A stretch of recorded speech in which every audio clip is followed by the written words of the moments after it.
हरे कृष्णा। आप सबको PKR studies में स्वागत। आज की टॉपिक जो हम डिस्कस करने जा रहे हैं वो होली के ऊपर है और आज होली का त्यौहार भी है। तो होली की बहुत बहुत बधाइयाँ, शुभकामनाएं। मैं ये आशा करता हूँ कि आप सब स्वस्थ होंगे, आपके परिवार में सारे सदस्य स्वस्थ होंगे, आस पास जितने भी सर आपके पड़ोसी मित्र हैं वो भी सब स्वस्थ होंगे और खुशी से रह रहे होंगे। मैं वही कामना करना चाहता हूँ कि आप सब वैसे ही रहें और एक दूसरे से प्रेम भाव बनाए रखें। यही हमारे लिए अच्छा है और हम आगे अपनी संस्कृति को बढ़ाते चलें। तो ठीक है, तो आज आप जैसे देख पा रहे हो लिखा हुआ है होली कब, क्यों, कैसे मनाते हैं। तो this is the topic today कि होली कब मनाते हैं, क्यों मनाते हैं और कैसे मनाते हैं। तो ये जानने से पहले हम एक छोटी छोटी चीज़ें जान लेते हैं कि होली जो होती है वो क्यों होती है। बिकॉज ये बुराई के ऊपर अच्छाई के जीत की प्रतीक के तौर पे मनाया जाता है होली, जिसको कि हम रंगोत्सव बोलते हैं। ये जो क्यों था ना, क्यों का बहुत बड़ा प्रसंग है, पर पहले मैं थोड़ा वो जो रिकैप होता है ना वो दे देता हूँ कि होली क्या होता है ना। होली इज जस्ट लाइक बुराई के ऊपर अच्छाई का जीत का प्रतीक। होली कब मनाते हैं ये मैं अभी बताऊंगा आपको। कब होली एक्चुअली मनाते हैं चैत्र पे, चैत्र के महीने में। 12 महीने होते हैं हमारे, 12 मंथ्स हिंदी के महीने का चैत्र मास में। ओके, इंग्लिश का नहीं। ये चैत्र में कौन सा होता है ना, होली, और एक होता है होलिका दहन।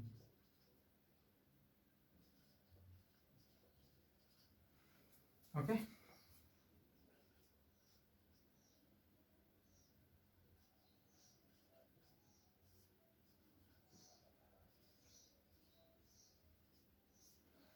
ये होता है होलिका दहन।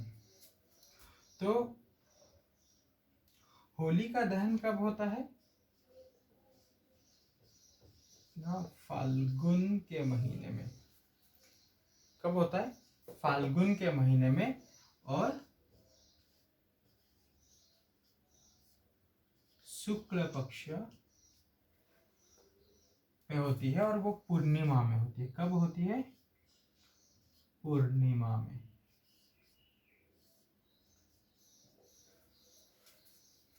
ओके, तो होलिका दहन कब होता है ना, फाल्गुन के महीने में, शुक्ल पक्ष पूर्णिमा में।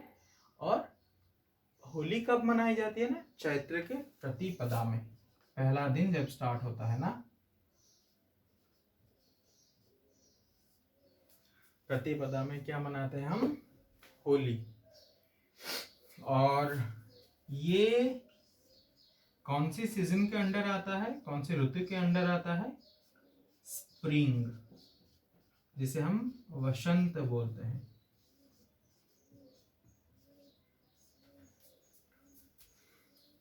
अभी आप में याद रह गया कौन सा सीजन? बसंत। और होली का दहन कब होता है? फाल्गुन के शुक्ल पक्ष पूर्णिमा में। होली कब मनाते हैं ना, चैत्र प्रतिपदा में। बस इतना याद रख लीजिए। ये 1, ये 2, ये 3। चैत्र में मनाते हैं होली, होली का दहन मनाते हैं फाल्गुन शुक्ल पक्ष पंचमी, सॉरी पूर्णिमा। और वसंत ऋतु होता है जहाँ पे कि ये पर्व हम मनाते हैं। तो ठीक है, अब कब पता चल गया। तो अब क्यों को जानने से पहले आप ये वर्ड पे थोड़ा गौर करें। होलिका दहन, होलिका दहन क्या है ना? होलिका कौन थी? होलिका थी हिरण्यकश्यप की बहन, जो दीति के दो पुत्र थे, एक था हिरण्याक्ष और हिरण्यकश्यप। हिरण्याक्ष जो माता पृथ्वी को लेके समुद्र के तल पे छिपा था, उसे भगवान विष्णु ने बराह के रूप में अंत कर दिया उसको, और उसी की बध के कारण ये हिरण्यकश्यप क्रोध के वश में आ गया और वो भगवान विष्णु से द्वंद्व करने निकल पड़ा, और उसके लिए उसे शक्ति बटोरना था। तो उसने इसीलिए ब्रह्मा जी की उपासना की और उसने ये वरदान मांगा कि ना मैं दिन में, ना मैं रात में, ना मैं नर, ना बानर, ना मैं कोई पशु, ना कोई पक्षी, ना कोई देवता, ना दानव, ना असुर, ना मैं घर के अंदर मरूंगा, ना मैं घर के बाहर मरूंगा, जल स्थल आकाश कहीं नहीं मरूंगा मैं, ना अस्त्र से ना शस्त्र से। तो ये जब वरदान मांग ले तो उसने अपने आप को अमर समझने लगा, तो बहुत अत्याचार किया। फिर उसी के घर में ही भगवान विष्णु के पुत्र पैदा हुए, जिसके गुरु स्वयं नारद मुनि थे। जब वो तपस्या करने गया था ना, तभी वो अपने पत्नी को नारद मुनि के आश्रम में छोड़ के गया था, तो वहीं उसका पुत्र जन्म हुआ था। और जो नारद मुनि संकीर्तन वगैरह करते थे, जब उसकी पत्नी गर्भ में थी, किसकी, ना हिरण्यकश्यप की, तो वो गर्भ में ही सुना करता था वो संकीर्तन और हरि नाम, जिसके वजह से वो हरि भक्त बन गया प्रहलाद। तो तभी वो हरि की पूजा करने लगा। तो बहुत समझाने बुझाने के बाद भी हिरण्यकश्यप उसे मना नहीं पाया कि वो हरि की शत्रु बन जाए। और फिर क्या हुआ ना, जब ये असुर था कुप्रवृत्ति वाला, और उसने सोचा कि जो शत्रु है वो शत्रु है, जो ये पुत्र कहलाने के लायक नहीं है, तो इसीलिए उसकी मृत्यु तय है। तो उसने क्या किया ना, पहले लड्डू दिए खाने के लिए, कारागार में बंद रखा, फिर उसको गुफा में छोड़ दिया जहाँ पे बहुत सारे सर्प थे, फिर चोटी मतलब जो पर्वत की शिखर था वहां से फेंक दिया नीचे, नहीं माना तो वो फिर परेशान होकर अपने राजसभा में बैठा था कि उसकी बहन होलिका पहुंची और उसने बताया, और उसने ये बताई कि भगवान शिव से उसे एक वस्त्र प्राप्त है, जो वस्त्र को अगर ओढ़े वो अग्नि के अंदर बैठे तो उसे अग्नि जला नहीं सकती। तो वैसे ही हुआ। तो इसलिए हिरण्यकश्यप को एक सुझाव आया कि होलिका और प्रहलाद दोनों अग्नि के अंदर प्रवेश करेंगे और प्रहलाद, होलिका बच जाएगी क्योंकि उसके पास तो वस्त्र है। तो वैसे ही हुआ। तो उसके अगले दिन वैसे ही काम किया गया, पर विधि का विधान कुछ अलग था कि तभी हवा बहने लगी जोर से। तो फिर क्या हुआ ना, उसने जो मतलब होलिका ने जो चादर ओढ़े रखे थे वो चादर ओढ़ के प्रहलाद को ढक दिया, जिसके वजह से होलिका के पास वो वस्त्र नहीं रही और वो जल गई। इसी को हम बोलते हैं होलिका दहन, होलिका जल गई। तो इससे क्या प्रूफ होता है ना, जब आप कुकर्म पे लिप्त रहोगे तो आपको कोई शक्ति बचा नहीं सकती। उसके अगले दिन फिर हिरण्यकश्यप आया, उसे पूछने लगा कि कहाँ कहाँ पे तेरा भगवान है, दिखा। उसने फिर वो ये सब तोड़ा, जितने सारे उसके महल के सब चीज़ें थी। फिर उसने एक खंबे तोड़े और खंबे से भगवान नृसिंह प्रकट हुए और उसके वध किया। नृसिंह का जन्म, होलिका का दहन, ये दोनों अभी दो चीजें आ गई हमारे पास। कौन? होलिका दहन, होलिका गई, नृसिंह भगवान जी प्रकट हुए। ये हमारे पास दो कारण हो गए, होलिका दहन, होलिका दहन, नृसिंह भगवान प्रकट। तो ये हमारे पास दो कारण हो गए होली के वही तिथि में। दूसरा क्या है ना, एक बार की बात है जब कामदेव ने भगवान शिव जी को रुष्ट कर दिया। कैसे ना, उनकी तपस्या में विघ्न डालकर। तो भगवान शिव जी क्रोध में आ गए और उन्होंने अपनी तीसरी नयन खोल के उसको भस्म कर दिया। तो कामदेव जी की पत्नी उन्हें प्रार्थना करने लगी। और ये कब हुआ? हाँ, और एक बात मैं आपको बोलना भूल गया, इसी में एक होलाष्टक एक आता है, होलाष्टक। उस प्रसंग में मैं आऊंगा फिर। और ये होलाष्टक आप समझ लो, होलाष्टक मतलब क्या होता है ना, होली को आने तक 8 दिन, वो 8 दिन कहाँ से शुरू होता है ना, फाल्गुन शुक्ल पक्ष अष्टमी से शुरू होता है। तो अष्टमी, नवमी, दशमी, एकादशी, द्वादशी, त्रयोदशी, चतुर्दशी, फिर पूर्णिमा, ये हो गए 8। तो वो जो प्रसंग हुआ था ना, कामदेव जी भस्म हो गए थे शिव जी के, वो होलाष्टक के अंदर हुआ था। इसीलिए लोग बोलते हैं कि होलाष्टक में कुछ शुभ कार्य मत करो। आपको भी सारे बहुत सारे, तो ये एक अशुभ के संकेत पे माना जाता है, इसीलिए हम शुभ कार्य इसी दिन नहीं करते। तो फाल्गुन शुक्ल पक्ष अष्टमी से ये स्टार्ट होता है। कहां से स्टार्ट होता है ना, अष्टमी।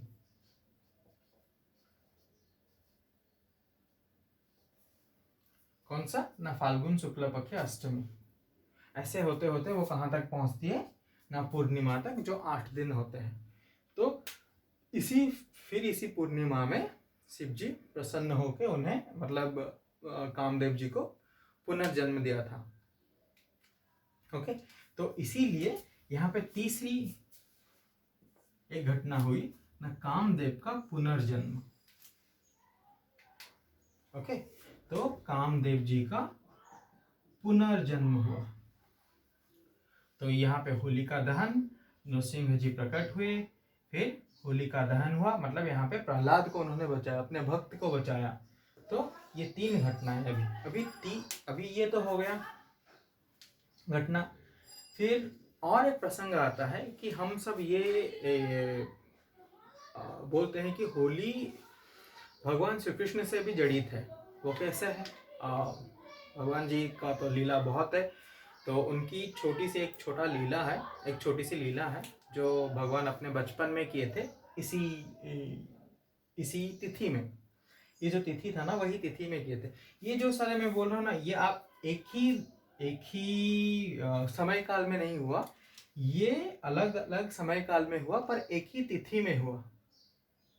जैसे कि हम हिस्ट्री में देखते हैं ना, 15 जनवरी को क्या क्या हुआ है, आपको विकिपीडिया खोल दो, मिल जाएगा। 15 जनवरी में ये था, वो था। वैसे ही ये फाल्गुन के शुक्ल पक्ष में ये सब घटनाएं घटी थी। तो इसीलिए पूरा एक समेशन बनाकर उसे ये बोला गया है कि होलाष्टक की अष्टमी से शुरू होकर पूर्णिमा तक कोई शुभ कार्य नहीं करने चाहिए, जो कि जिसे कि हम होलाष्टक बोलते हैं।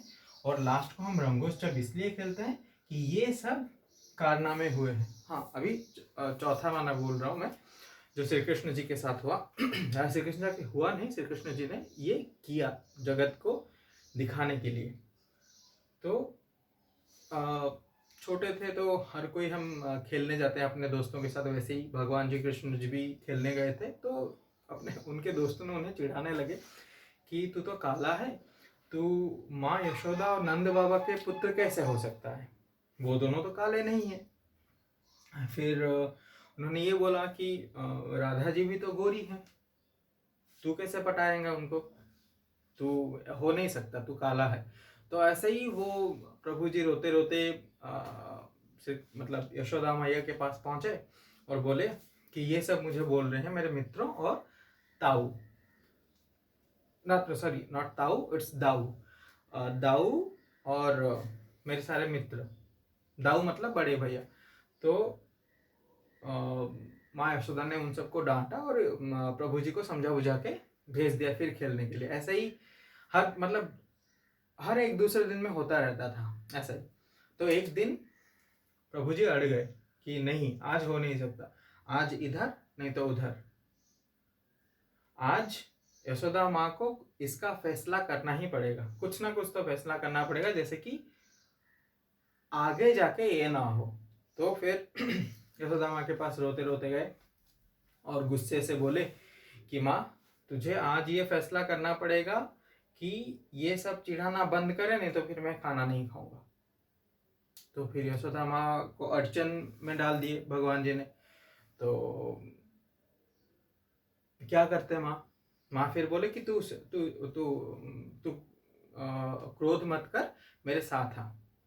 फिर उन्हें घर के अंदर ले गए और दिखाया कि तू रोना पहले बंद कर, ये देख कि मेरे पास कितने सारे रंग पड़े हुए हैं। तो एक काम कर, ये सारे रंग को अपनी थैली में रख और लेके जा, और जो जो तुझे चिढ़ाते हैं उन सब के ऊपर रंग डाल और राधा के ऊपर भी रंग डाल दे। तो ऐसे क्या होगा ना, सबके रंग अलग अलग हो जाएंगे। मतलब तेरे जो वो सब अपने रंग को लेके जो इतना घमंड करते हैं, तो उनकी घमंड भी टूट जाएगी, क्योंकि उनका भी चेहरा काला नीला पीला हो गया है। तो श्री कृष्ण जी को ये बात भा गई। तो फिर वो क्या किए ना, एक कटोरी में रंग सारा मिलाए और फिर एक थैली पकड़कर चले। फिर वो कटोरी में वो जब जा रहे थे तो भेंट राधिका जी से हुई। तभी वहां पे ये भी थे, कौन, उनके दोस्त लोग, और दाऊ बलराम भी थे। राधिका जी नहा के आ रही थी, वो उनका वस्त्र थोड़ा गीला था और राधिका जी जो उनका वो जो शरीर था वो भी गीला था। तो वही मौके के फायदा उठाकर श्री कृष्ण जी ने क्या किया, उनके ऊपर रंग बरसा दिए। तो वो भी रंगीन बन गए, और जितने भी सारे उनकी सहेलियां थी उनके ऊपर भी रंग गिर गया। तो रंग गिरते उनके चेहरे लाल पीला नीला सब हो गए। तो ये देखकर कौन हंसने लगे ना, श्री कृष्ण जी के दोस्त हंसने लगे। तो फिर उनके सहेलियों ने क्या किया ना, ये जो रंग श्री कृष्ण जी के पास था उनसे ले लिया और उनके ऊपर फेंकने लगे। अभी राधा जी के ऊपर श्री कृष्ण जी फेंके थे, तो राधा जी ने वो रंग लगाकर रंग लेकर श्री कृष्ण जी को लगा दिया। वैसे ही मतलब उस दिन वही खेल हुआ। तो इसीलिए ये पर्व, फोर्थ पॉइंट क्या है ना, श्री कृष्ण जी इस लीला के माध्यम से ये दिखाना चाहते हैं कि ना कोई वर्ण हमारा है, ना कोई शरीर हमारा है, ना इस पे घमंड करना ये सही बात है। हर कोई प्राणी ईश्वर का होता है और हर कोई जीव ईश्वर का होता है। हर प्रकृति का हर कोई चीज ईश्वर का होता है। तो जिसको ईश्वर ने बनाया है उस पे कभी ना डाउट करना, ना उसको गंदी नजरों से देखना। तो ये सीख देते हैं भगवान जी श्री कृष्ण। जब जब कहीं कहीं मतलब जहां जहां पे भी लीलाएं करते हैं ना, उससे एक एक सीख मिलती है हमें। इसीलिए ये कहा जाता है कि भगवान श्री कृष्ण पुरुषोत्तम के भी पुरुषोत्तम है, मतलब उत्तम से भी उत्तम है। राम क्या है ना, पुरुषोत्तम है, तो उनसे भी ज्यादा उत्तम है श्री कृष्ण, इसीलिए बोला जाता है। तो ये चार हैं, ये 2 3 4। इसीलिए ये सब चारों को एंडिंग कैसा होता है, हैप्पी एंडिंग ही होता है ना। तो हैप्पी एंडिंग जब होता है तो एंड पे लिखते हैं ना हैप्पी। तो हैप्पी कैसे होंगे हम, होली खेल के, रंग फेंक के एक दूसरे पर। तो इसीलिए उसका नाम रंगोत्सव भी कहा गया है। तो ये मैंने बोल दिया, कब बोल दिया मैंने, क्यों। अब बोलते हैं कैसे, कैसे खेलना चाहिए। जो एक्चुअली हम सब हर कोई ना नेचुरल वाला कलर, प्राकृतिक जो कलर होता है ना उससे खेलना चाहिए। केमिकल वाले कलरों से नहीं खेलना चाहिए। उससे क्या होता है ना, स्किन डिजीजेस होते हैं, रैशेस होते हैं, फिर एलर्जीज होते हैं। तो इसीलिए केमिकल वाले प्रोडक्ट्स नो, नेचुरल यस।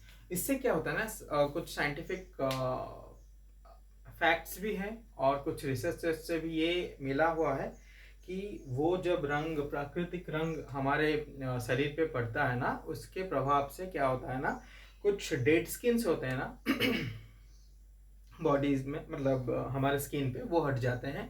फिर कभी कभी तो ये होता है कि बहुत सारे बैक्टीरिया जो है ना हमारे स्किन के ऊपर, वो भी मर जाते हैं। तो इसके वजह से क्या होता है ना, तो वो जो हमारा त्वचा है ना वो ग्लो करने लगता है, स्किन ग्लो होता है। तो इसीलिए हमें नेचुरल कलर से खेलना चाहिए। और नेचुरल कलर्स कैसे बनता है ये आप यूट्यूब वीडियोस में देख सकते हो, नहीं तो फिर लोग कैसे बनाते हैं ना, टेसू का फूल आता है ना उसको सुखा के, बहुत सारे पेड़ है ना उनके पत्तों को सुखा के, केशर डाल के, चंदन डाल के, ये सब प्राकृतिक कलर बनता है। इसीलिए आप वो सारे पाउडर्स को ना अपने ऊपर अगर डालोगे तो आपका ऑब्वियस रीजन कि अगर आप प्राकृतिक वाला चीजें ऊपर डालोगे ही तो स्किन डिजीज तो हटेगा ही हटेगा, उसके साथ साथ क्या होगा, आपकी स्किन ग्लो करेगी। So that's the reason why we should play with natural colours rather than chemicals. तो अभी अगर आप सबको ये चीज़ें पता थी तो बहुत बढ़िया बात है, आप सबको बताइए कि ये चीज़ें थी। और जिसको नहीं पता, अगर आपको नहीं पता थी तो ये वीडियो को शेयर कीजिए, सब्सक्राइब करिए चैनल को। और आप हमारे साथ जुड़ने के लिए आभार। हरे कृष्णा।